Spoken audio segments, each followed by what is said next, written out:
Hello दोस्तों, आप सभी का स्वागत है हमारे चैनल आर के स्टडी टॉपिक्स में। दोस्तों, इस वीडियो में हम पढ़ेंगे आरपीएफ कांस्टेबल एग्जाम के लिए previous year related top 100 question जो आरपीएफ कांस्टेबल एग्जाम में पूछे जा चुके हैं। दोस्तों, कुल 120 क्वेश्चन आएंगे, जिसमें से 50 क्वेश्चन केवल जीके के आएंगे। तो इस वीडियो में हम 2 सेट के 100 क्वेश्चन सिलेक्ट किए हैं, जो आपको पता चलेगा कि आप किस तरह के आरपीएफ कांस्टेबल एग्जाम में पूछे जाते हैं क्वेश्चन। तो वीडियो को लास्ट तक जरूर देखिएगा। और 35 क्वेश्चन की रीजनिंग पूछी जाती है और 35 क्वेश्चन के मैथ पूछी जाती है, जिसमें और 50 क्वेश्चन के जीके केवल पूछे जाते हैं। तो कुल मिला के 120 क्वेश्चन आते हैं। तो याद रखिएगा। अगला क्वेश्चन है, पहला क्वेश्चन है निम्नलिखित में से कौन सा कोशिका केंद्रक के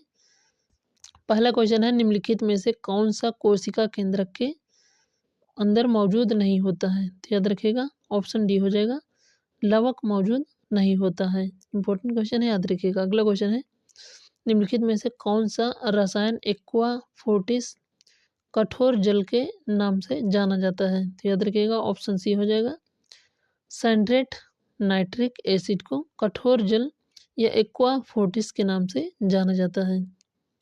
अगला क्वेश्चन, निम्नलिखित में से प्रधानमंत्री आवास योजना का मुख्य लक्ष्य क्या है। तो याद रखिएगा, ऑप्शन सी हो जाएगा, सभी के लिए आवास प्रदान करना प्रधानमंत्री आवास योजना का लक्ष्य है। अगला क्वेश्चन है, निम्नलिखित में से आधुनिक उद्योगों की रीढ़ कौन है। इंपॉर्टेंट क्वेश्चन है, तो याद रखिएगा, ऑप्शन सी हो जाएगा, लौह और इस्पात उद्योग। दोस्तों, जिस क्वेश्चन का जवाब आप लोगों को आता हो कमेंट करके जरूर बताइएगा, वीडियो को पुश करके। अगला क्वेश्चन, निम्नलिखित में से भारत और बांग्लादेश के बीच संविधान संशोधन द्वारा क्षेत्रों का आदान प्रदान किस वर्ष हुआ था। तो याद रखिएगा, ऑप्शन डी हो जाएगा, 2015 में हुआ था।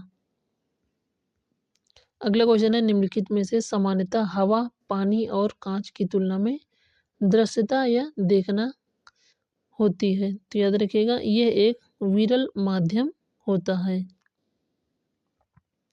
नेक्स्ट क्वेश्चन है, निम्नलिखित में से गोरुमारा राष्ट्रीय उद्यान कहाँ पर स्थित है। इंपॉर्टेंट क्वेश्चन है, तो याद रखिएगा, ऑप्शन सी हो जाएगा, पश्चिम बंगाल राज्य में स्थित है गोरुमारा राष्ट्रीय उद्यान।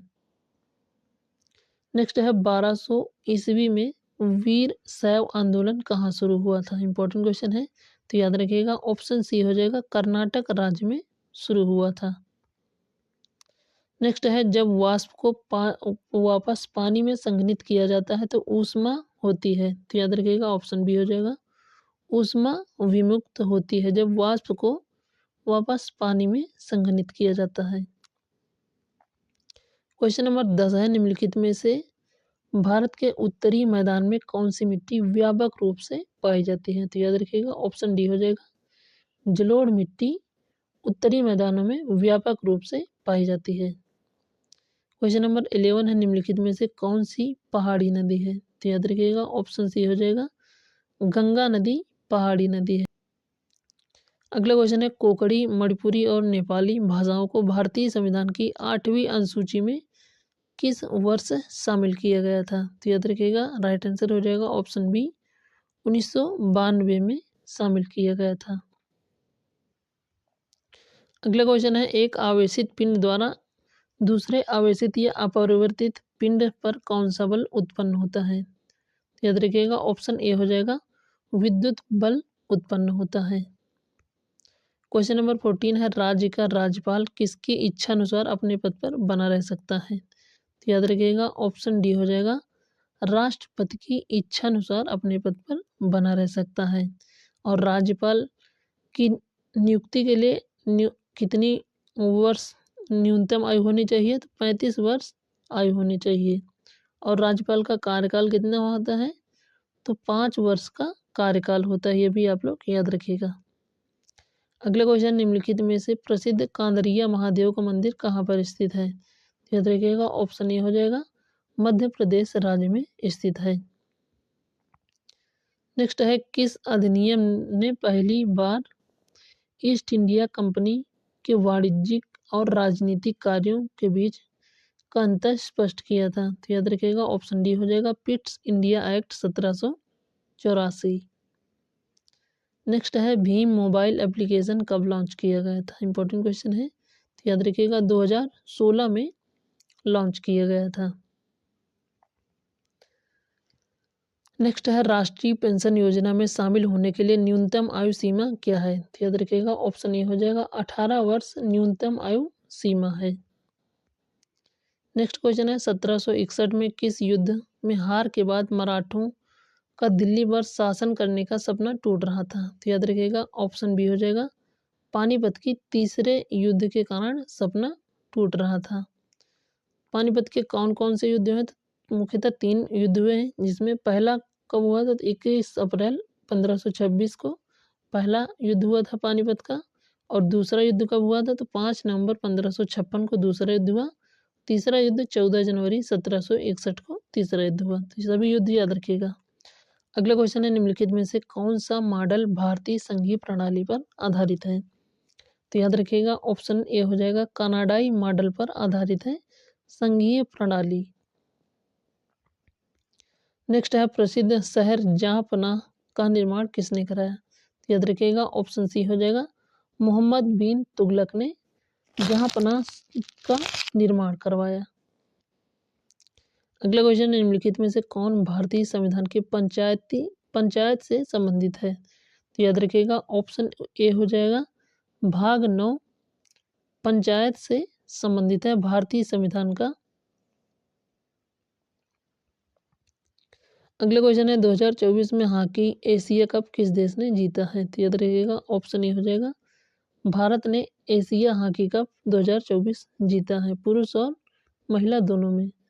अगला क्वेश्चन है 1925 में सरोजिनी नायडू की अध्यक्षता में भारतीय राष्ट्रीय कांग्रेस का अधिवेशन कहाँ हुआ था? तो याद रखिएगा ऑप्शन ए हो जाए ऑप्शन बी हो जाएगा कानपुर में।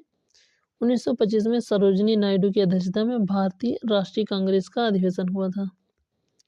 नेक्स्ट क्वेश्चन है 1870-71 में भारतीय सुधार संघ के संस्थापक कौन थे? तो याद रखिएगा ऑप्शन बी हो जाएगा केशव चंद्र सेन भारतीय सुधार संघ के संस्थापक थे 1870-71 में। नेक्स्ट है विश्व में सर्वाधिक बॉक्साइट उत्पादन कहाँ पर होता है? तो याद रखिएगा ऑप्शन सी हो जाएगा ऑस्ट्रेलिया देश में सर्वाधिक बॉक्साइट उत्पादित होता है। नेक्स्ट क्वेश्चन है राज्य का सर्वोच्च विधि अधिकारी कौन होता है? तो याद रखिएगा राज्य में महाधिवक्ता सर्वोच्च विधि अधिकारी होता है। नेक्स्ट है कंपनी प्रबंधन अधिनियम किस कंपनी के अंतर्गत आता है? तो याद रखिएगा ऑप्शन डी हो जाएगा कॉर्पोरेट मामलों के मंत्रालय के अंतर्गत आता है। नेक्स्ट है निम्नलिखित में से कौन सा अनुच्छेद भारतीय संविधान में राज्य परिषद की संरचना से संबंधित है? तो याद रखिएगा राइट आंसर हो जाएगा ऑप्शन ए अनुच्छेद 80। और संसद किस अनुच्छेद के अंतर्गत आता है? तो संसद आता है 79 के अंतर्गत। और लोकसभा किसके अंतर्गत आता है, किस अनुच्छेद के अंतर्गत? तो 81 के अंतर्गत लोकसभा आता है। राज्यसभा उच्च सदन होता है और लोकसभा निम्न सदन होता है, ये भी आप लोग याद रखिएगा। लोकसभा के सदस्यों का कार्य प्रत्यक्ष चुनाव होता है जिन्हें जनता द्वारा निर्वाचित किया जाता है। अगला क्वेश्चन है जूडो का महत्व पहनने में पाया जाता है? तो याद रखिएगा ऑप्शन ए हो जाएगा रंगीन बेल्ट पहनने में पाया जाता है। नेक्स्ट है निम्नलिखित में से कौन त्रिपरमाणुविक अणु है? तो याद रखिएगा राइट आंसर हो जाएगा ऑप्शन डी ओजोन, जिसका सूत्र क्या होता है? तो O3 सूत्र होता है, जिसमें किसमें 3 परमाणु होते हैं। यह एक विषैली गैस है, ये भी आप लोग याद रखिएगा। अगला क्वेश्चन है स्नूकर में गेंद को क्यों बॉल द्वारा मारा जाता है, जिसे कहते हैं? तो याद रखिएगा क्यों बॉल वाइड बॉल होते हैं जिन्हें ऑब्जेक्ट बॉल क्यों बॉल द्वारा मारा जाता है। जो ऑब्जेक्ट बॉल कई प्रकार के होते हैं, ये भी आप लोग याद रखिएगा। और क्यों बॉल वाइट कलर का होता है। अगला क्वेश्चन है 2024 पेरिस ओलंपिक में किस देश ने पुरुष और महिला बास्केटबॉल में स्वर्ण पदक हासिल किया है? याद रखिएगा ऑप्शन सी हो जाएगा संयुक्त राज्य अमेरिका ने स्वर्ण पदक हासिल किया है। नेक्स्ट क्वेश्चन निम्नलिखित में से कौन कवक के अध्ययन से संबंधित है। तो याद रखिएगा ऑप्शन बी हो जाएगा माइकोलॉजी। और शैवाल का अध्ययन क्या कहलाता है, ये भी आप लोग याद रखिएगा। शैवाल का अध्ययन फाइकोलॉजी कहलाता है, ये भी आप लोग याद रखिएगा।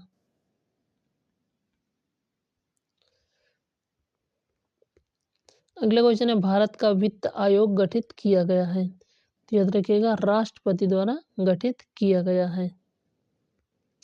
नेक्स्ट क्वेश्चन है यदि किसी वस्तु का विस्थापन शून्य है तो उस वस्तु पर बल द्वारा किया गया कार्य क्या होगा। तो याद रखिएगा ऑप्शन ए हो जाएगा शून्य। सूत्र क्या होता है, W=F/s। यदि विस्थापन शून्य हो जाएगा तो बल भी कार्य भी शून्य हो जाएगा। ये आप लोग याद रखिएगा, इस सूत्र से निकाल सकते हैं। अगला क्वेश्चन है निम्नलिखित में से किस कोशिकांग का अंग को आत्मघाती थैली के नाम से जाना जाता है। इंपॉर्टेंट क्वेश्चन है, तो याद रखिएगा ऑप्शन डी को लाइसोसोम को आत्मघाती थैली के रूप में जाना जाता है। और कोशिका का पावर हाउस किसे कहा जाता है, तो माइटोकॉन्ड्रिया को कोशिका का पावर हाउस कहा जाता है। ये भी क्वेश्चन इंपॉर्टेंट है, याद रखिएगा। अगला क्वेश्चन है टाइबलाइट एंड रबिंग किस खेल से संबंधित है। तो याद रखिएगा ऑप्शन बी हो जाएगा कर्लिंग खेल से संबंधित है टाइबलाइट एंड रबिंग। नेक्स्ट है पैठणी साड़ी सिल्क की उत्पत्ति किस राज्य में हुई है। तो याद रखिएगा ऑप्शन बी हो जाएगा महाराष्ट्र राज्य में हुई है। क्वेश्चन नंबर 40 है भगत सिंह सुखदेव और राजगुरु को किस षड्यंत्र में के मामले में आरोपी बनाया गया था। तो याद रखिएगा ऑप्शन बी हो जाएगा लाहौर षड्यंत्र के विषय में आरोपी बनाया गया था। नेक्स्ट है कौन राज्य विधानमंडल द्वारा पारित कुछ प्रकार के विधेयकों को राष्ट्रपति के विचारार्थ आरक्षित कर सकता है। तो याद रखिएगा ऑप्शन सी हो जाएगा राज्यपाल कर सकता है। नेक्स्ट है अंतर उष्णकटिबंधीय अभिसरण क्षेत्र के स्पष्ट गति के संदर्भ में क्या विशेषता है। तो याद रखिएगा राइट आंसर हो जाएगा सूरज। नेक्स्ट है पृथ्वी की सतह की सबसे ऊपरी सतह को क्या कहते हैं। तो याद रखिएगा ऑप्शन ए हो जाएगा पपड़ी कहते हैं। नेक्स्ट है कौन सा निर्णय अलग भारत में सिख और एंग्लो इंडियन लोगों को एक अलग निर्वाचित क्षेत्र के रूप में दिया गया है। तो याद रखिएगा राइट आंसर हो जाएगा ऑप्शन ए सांप्रदायिक पुरस्कार 1932। अगला क्वेश्चन है स्केट्स का प्रयोग किस खेल में किया जाता है। तो याद रखिएगा ऑप्शन सी हो जाएगा फिगर स्केटिंग के रूप में किया जाता है।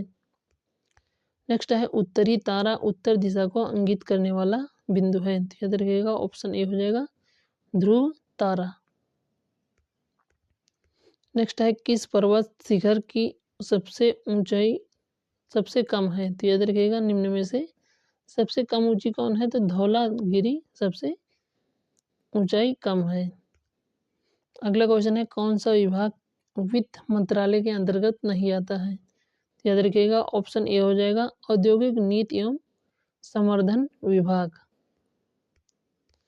नेक्स्ट है गंधमार्क की संधि किस युद्ध से संबंधित है। तो याद रखिएगा ऑप्शन डी हो जाएगा द्वितीय आंग्ल अफगान युद्ध से संबंधित है गंधमार्क की संधि। नेक्स्ट है गहरे समुद्र में पानी का नीला रंग निम्न के कारण होता है। तो याद रखिएगा ऑप्शन ए हो जाएगा प्रकाश के प्रकीर्णन के कारण पानी का रंग नीला दिखाई देता है। नेक्स्ट क्वेश्चन है गंगा की निम्नलिखित में से कौन सी सहायक नदी सोनपुर के पास पटना में मिलती है। तो याद रखिएगा ऑप्शन ए हो जाएगा गंडक नदी सोनपुर के पटना के पास मिलती है। नेक्स्ट है गौतम बुद्ध को महापरिनिर्वाण कहाँ प्राप्त हुआ। महापरिनिर्वाण मतलब मृत्यु कहाँ हुई। तो याद रखिएगा ऑप्शन ए हो जाएगा कुशीनगर में महापरिनिर्वाण की प्राप्ति हुई गौतम बुद्ध को। अगला क्वेश्चन है भारतीय संविधान का कौन सा अनुच्छेद नए राज्यों के गठन और मौजूदा राज्यों के क्षेत्र सीमाओं या नामों में परिवर्तन से संबंधित है। तो याद रखिएगा ऑप्शन ए हो जाएगा अनुच्छेद 3 नए राज्यों के गठन और मौजूदा राज्य क्षेत्रों की सीमाओं के नाम परिवर्तन क्षेत्र से संबंधित है। अगला क्वेश्चन है संविधान सभा का संवैधानिक सलाहकार किसे नियुक्त किया गया था? तो याद रखिएगा ऑप्शन ए हो जाएगा BN राव को नियुक्त किया गया था। नेक्स्ट क्वेश्चन है भारत को राष्ट्रीय उपभोक्ता दिवस के रूप में मनाता रहा है। तो याद रखिएगा ऑप्शन ए हो जाएगा 24 दिसंबर को मनाता रहा है। दोस्तों बताइएगा कि संविधान को बनाने में कितना खर्च लगा था। नेक्स्ट क्वेश्चन है कौन सा श्वसन जीव अधिक ऊर्जा प्रदान करता है? तो याद रखिएगा ऑप्शन ए हो जाएगा वायवीय श्वसन। नेक्स्ट क्वेश्चन है लोकसभा का सभापति कौन होता है? तो याद रखिएगा ऑप्शन ए हो जाएगा, ऑप्शन बी हो जाएगा लोकसभा का अध्यक्ष। और प्रथम लोकसभा अध्यक्ष कौन थे? तो GV मावलंकर प्रथम लोकसभा अध्यक्ष थे। नेक्स्ट क्वेश्चन है आर्यभट्टीय पुस्तक किससे संबंधित है? तो याद रखिएगा ऑप्शन डी हो जाएगा खगोल विज्ञान से संबंधित है। नेक्स्ट क्वेश्चन है चक्रवाती तूफान के दौरान समुद्र तल में असामान्य वृद्धि को जाना जाता है। तो ऑप्शन ए हो जाएगा तूफानी लहर के रूप में जाना जाता है। नेक्स्ट क्वेश्चन है भारतीय संविधान का भाग 5 किससे संबंधित है? तो याद रखिएगा ऑप्शन सी हो जाएगा संघ से संबंधित है। दोस्तों ऐसे क्वेश्चन RPF कांस्टेबल में पूछे गए हैं, तो आप लोग वीडियो को लास्ट तक जरूर देखिएगा और बताइएगा 100 क्वेश्चन में से आपको पहले से कितने क्वेश्चन आते थे। अगला क्वेश्चन है भारतीय खाद्य निगम के माध्यम से सरकार द्वारा खरीदे गए गेहूं और चावल जैसे खाद्यान्नों को कहा जाता है। याद रखिएगा ऑप्शन सी हो जाएगा सुरक्षित भंडार या बफर स्टॉक कहा जाता है।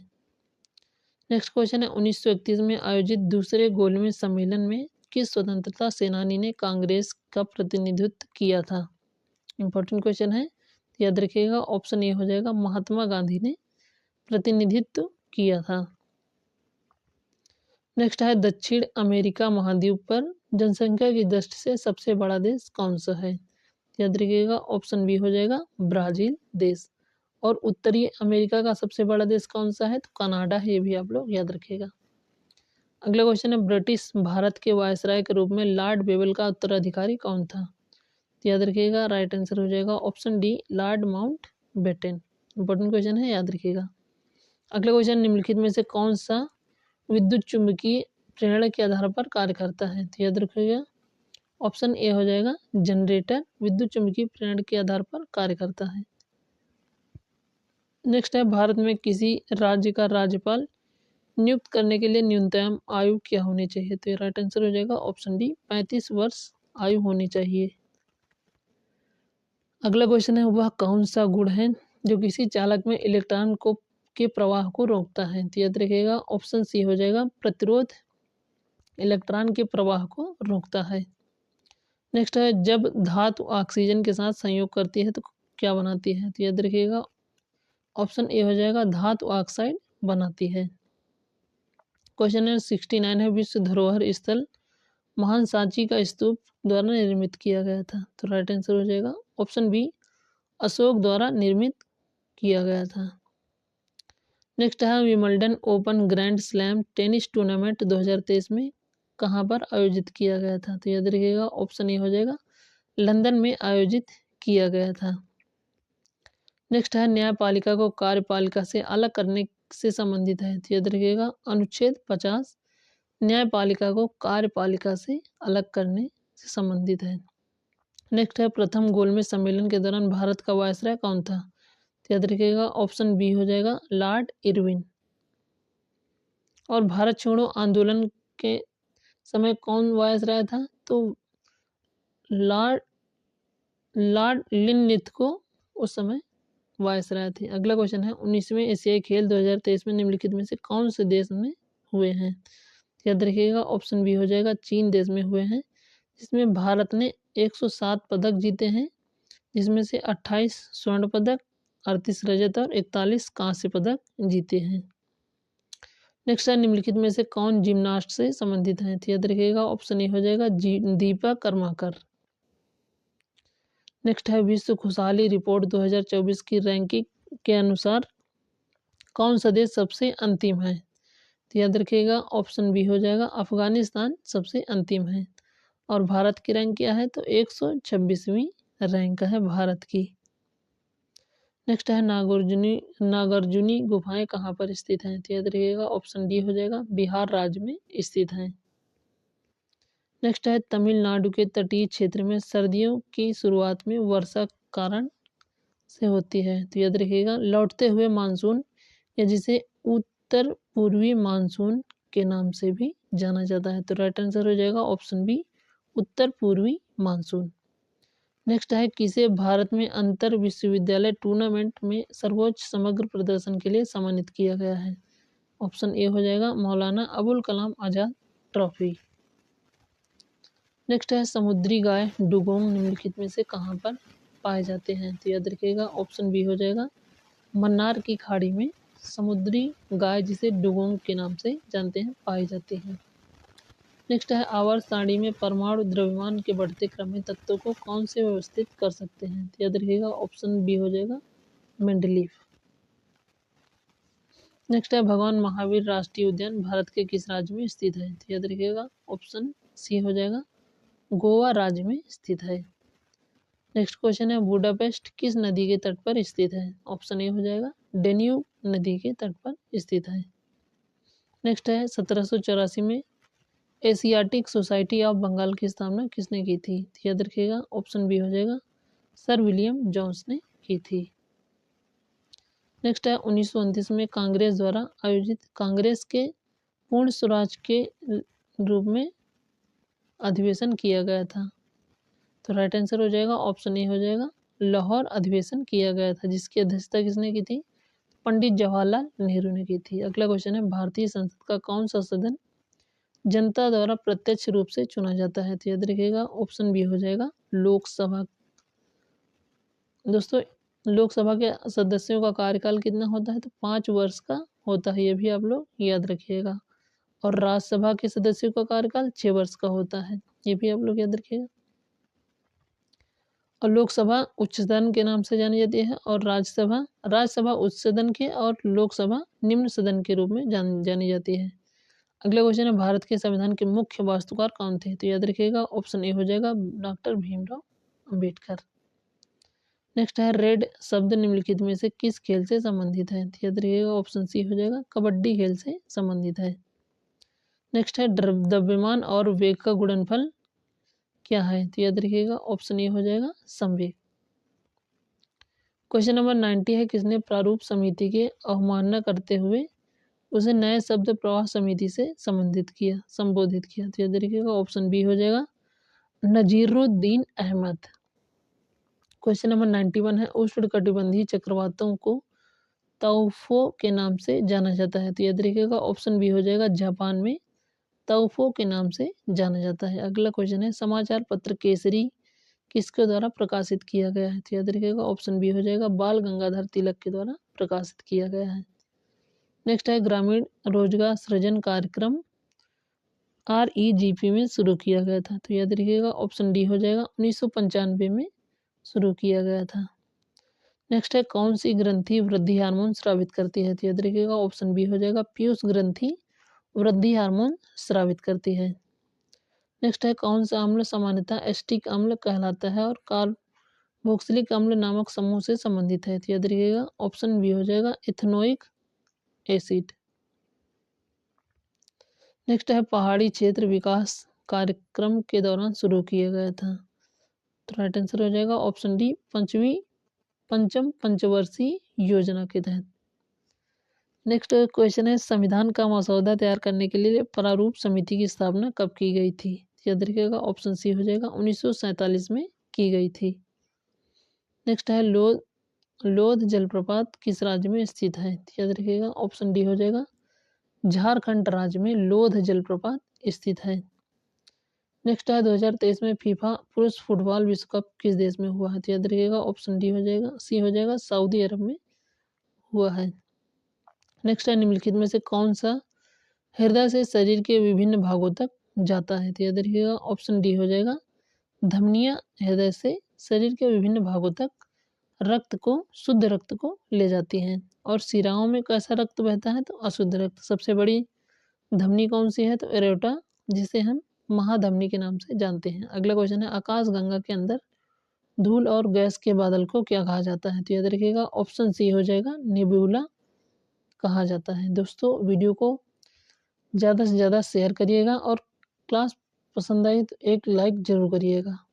मिल जाएंगे किसी अगली वीडियो में, तब तक के लिए जय हिंद।